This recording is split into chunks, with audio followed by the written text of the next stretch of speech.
The PTR season is fast underway, and that means that there are going to be a lot of different waves of buffs and nerfs that come to the healers in the next few weeks, and we just encountered our first wave.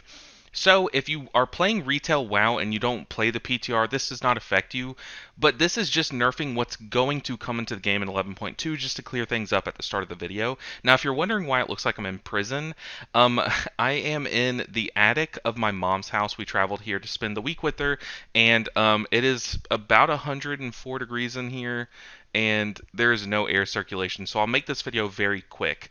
Now, starting off, we're going to go in alphabetical order, seeing which healers have been touched. I know I've seen a lot of uproar on Reddit about Unholy DK, but we're starting off with Druid. And Druid of the Claw, we don't have that one. But Wildstalker they do have. Okay, this is big. This is big because Wildstalker was performing extremely well.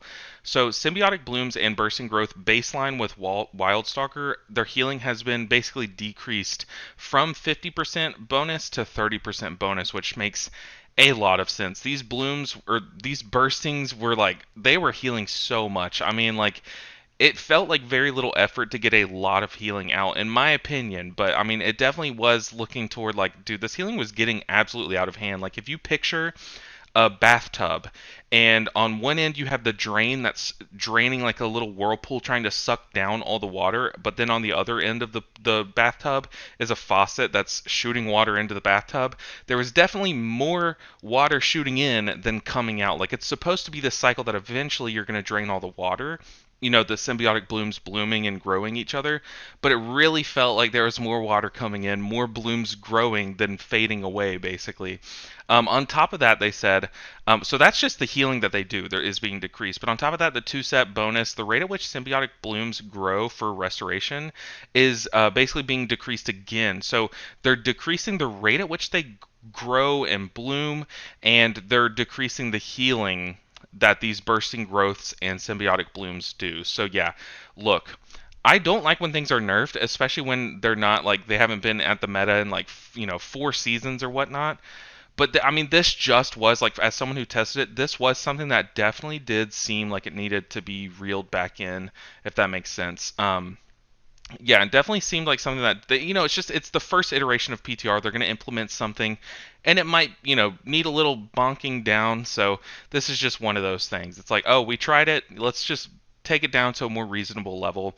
On top of that, the 4-set bonus, symbiotic blooms have a 20% chance to trigger bursting growth every 2 seconds at 80% effectiveness was 100% effectiveness. So it was just doing full-on bursting growths.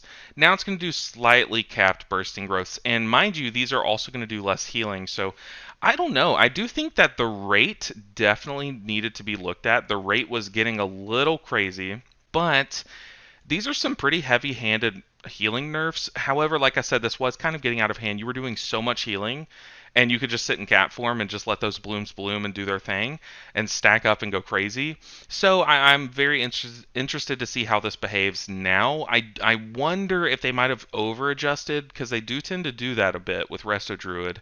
So I hope that they didn't, and I hope to see that they can bloom and have their own bursting growth in Season 3, because this is a very cool tier set. It's very fun to play with. But was that fun just it being a little OP? You know what I mean? So we'll see.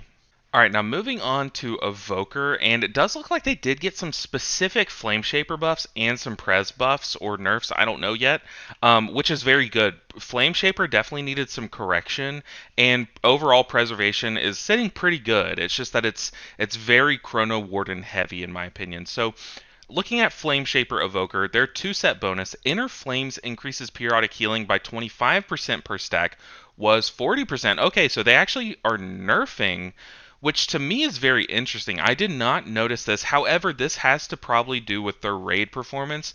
The raid performance was pretty solid, which Flame Shaper is just a troublemaker, okay? It is like impossible to balance it for both raid and Mythic Plus, because when you balance it for raid, it gets like crazy. And then they have to nerf it out of raid, and then that just kills it in Mythic Plus. So I really wish that they would find some way to balance it. Like if they just hard capped something, I don't know. I don't think hard capping is the way, but if they did something to make it more viable in Mythic Plus but less viable in raid, I would be a fan. So that definitely does nerf their overall, but I think this was targeted at their raid performance. And then looking at their 4-set bonus, the essence bombs that you're going to be launching at your allies, the radius is increasing to 20 yards. This is literally exactly what I said. I said I put them in the could use a buff category in my tier list video because their tier set is fine. It did great in raid because like very rarely are you missing, like are you hitting an ally and it doesn't splash on other allies in raid, but in Mythic Plus like no one is stacked 8 yards with it in each other. I mean, not in my groups at least, not in these pug groups. So this is great to see. Like this is fantastic to see. It's going to be less punishing because you're not going to miss it as much, which is great, and you're going to see that fun, that value of just lobbing healing grenades at people. It's going to be really fun. So I'm a fan of these changes so far. And then on top of that, on top of all those changes, let's make sure Chrono Warden's not listed anywhere, okay? All healing is being reduced by 4%. So they're getting a 4% blanket nerf, which is crazy. But they were doing a ton of healing, man. And also, on top of that, like Chrono Warden, launching those double living flames half of the time. Like they literally have a 1 minute cooldown, and it gives you a 30-second buff. So you have half uptime, like 50% uptime on a buff that makes all of your living flames hit twice. So you're healing a lot with Chrono Warden. So seeing a blanket nerf hurts, but I don't know. We're just gonna have to see. I really hope that I wish they would let these healers kind of thrive and evolve before layering all of these nerfs on top of each other. That's just my take. Because I'm reading ahead and I see Dream Breath healing also reduced by 20%. And, reading this, it reads like it's supposed to be another nerf aimed at the raid healing performance.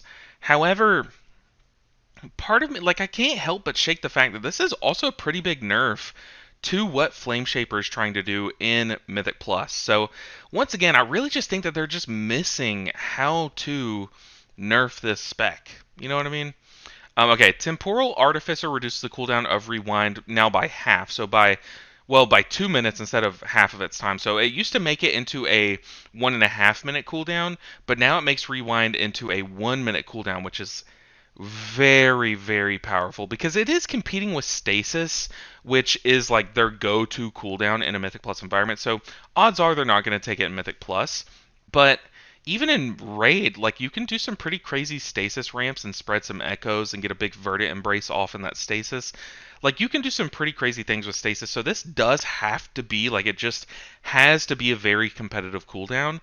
And man, bringing Rewind down to a 1 minute cooldown. Rewind is already so strong, man. So strong. So I don't know, dude. This is pretty awesome, in my opinion. Imagine you're like planning your raid cooldowns in raid, and you see that you have an evoker, and you're like, oh, rewind can be a minute. Let's do that. Let's choose that option because that's really good. And finally, fixed an issue that prevented Lifebind from transferring Emerald Communion's healing when the evoker has a heal absorb.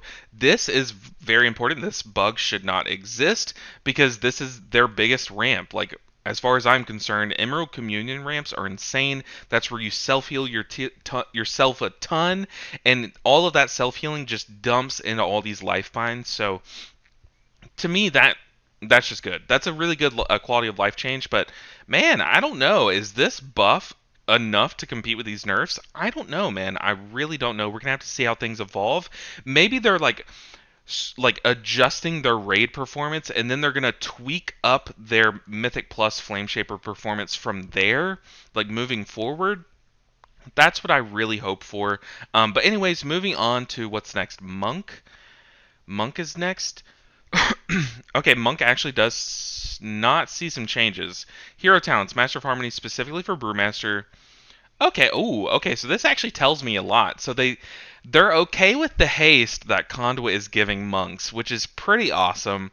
They're okay with all the cooldown reduction on our Jade Empowerment Thunder Focus teas, which is pretty awesome in Mythic Plus, and above all, or not above all, but equally, They're also okay with the amount of healing that Potential Energy was doing in Mythic Plus with Master of Harmony. So look, hey, don't touch Mistweaver. I think it's really sick right now, and it could be in such a fun state that people are going to flock to it for the first time since I can remember. Maybe 10.2 was kind of a mini flock, but okay, there's actually some Holy Paladin changes though. Moving on from Monk, which got nothing, which is actually saying a lot.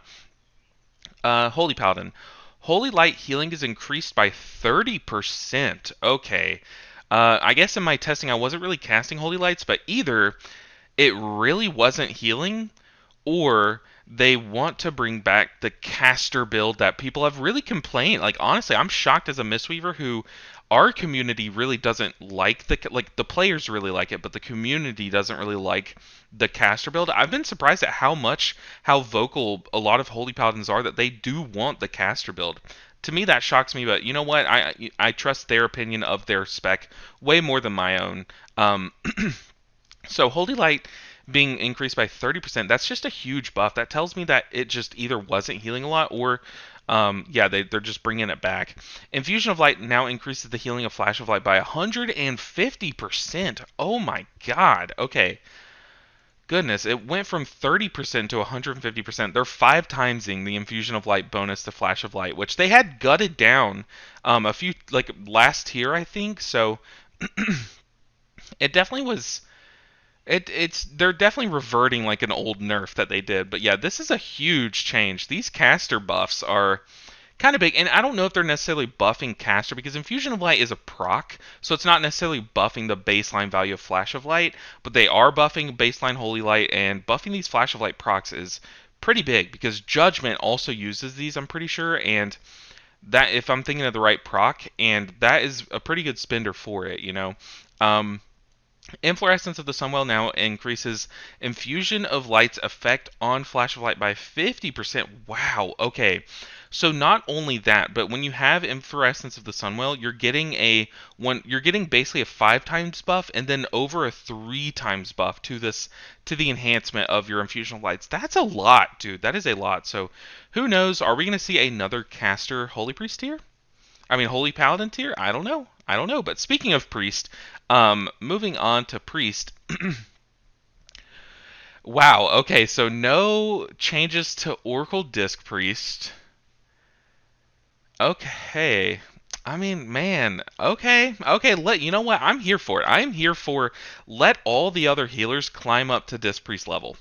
But the thing is it's like you can make all the other healers do as much throughput as you want to, but at the end of the day, we're not mitigating as much damage, and when that's the question being posed to the healers, and only one healer can answer it, that it's just not the same conversation. Like buffing our healing and making us do all these fun healing things isn't gonna bring us in line in Mythic Plus with the spec that can shield before mechanics, can mitigate before mechanics as much as they do. Like I don't know, this is pretty shocking to me. Of all the changes, I think the lack of priest changes is probably the most shocking to me, but I'm kind of here for it. I kind of am because I do want to see everything else get some love. Is kind of the direction that I think things need to head in.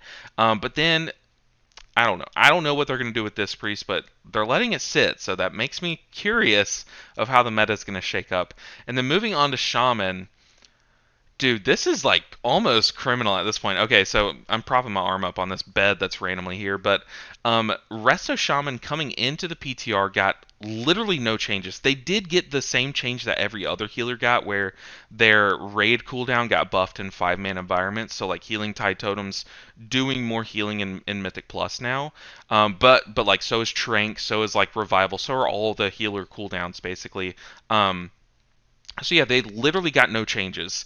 In my opinion, they have one of the most, if not the most disappointing tier sets with their totemic tier set. And I've heard a lot of just uproar in general about how Shaman just doesn't feel right now on the PTR. So seeing it go another wave with no changes is like, I don't know, man. Like, do something. Buff Whispering Waves. Like, give it some love in some interesting ways. Open up new avenues to different builds. Like, do something. But I'm pretty sure that, yeah, that's the last healer. So I don't know. I feel like there were a good number of buffs and nerfs, but I think we can actually learn a lot from what did not get touched in this wave of tuning.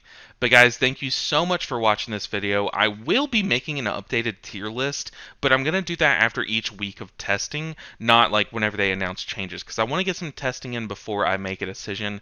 But guys, thank you so much for watching this video. I appreciate all the support on the channel lately. I have a lot of PTR content coming your way, as well as a ton of guides coming your way once Season 3 drops. So make sure that you're subscribed to the channel. I promise I usually use a better mic than this one. I have a better setup than this one. So just subscribe. Make sure you don't miss any of that future content. Also, make sure and like the video if you liked it, or if you're just having a good week with your family, enjoying the summer, because I know that's what I'm doing. I am burning up in this room, but I appreciate all the support, guys. Thank you so much for watching this video. I'll see you guys in the next one. Until then, take care, guys.